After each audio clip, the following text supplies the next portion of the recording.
Calls have been made on the Australian and Queensland governments to officially apologise to the descendants of South Sea Islanders who were victims of the blackbirding trade that brought them to Australia to work on plantations. There was a re-enactment today to mark the 150th anniversary of the arrival of the first ship with its human cargo of Pacific Islanders. Our correspondent Sean Dorney was there.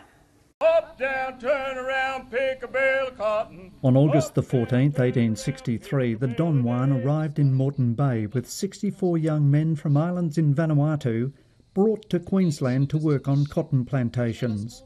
In this theatrical reenactment, a man is captured and thrown below deck. The majority of Australians, I don't think, are aware that there actually was slavery here. My great-grandfather was not asked politely. He was stolen. I've actually been to the very spot where he's stolen from. The ceremony was at Ormiston House, where Queensland's first sugar mill was built. Those attending heard from some of the children of those who were blackbirded.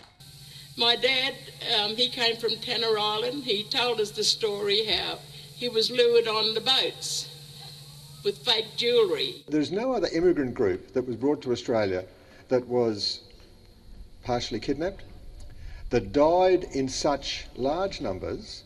That's 30%. 30%. And then was treated in a racially inferior way. Some told of how that racism hurt, being told to forget her dreams by an education officer. Better forget about being a nurse because they don't take black people. However, she said her proud parents encouraged her to do nursing anyway. The highlight of my nursing career was meeting Professor Hollows when I was in charge of the South East Queensland Trachoma and Eye Health Program. Thank you for listening. Racism has affected us through our lives. It needs to be acknowledged by government. This part of Australia's history is coming alive this month. Sean Dorney, ABC News, Ormiston House, Queensland.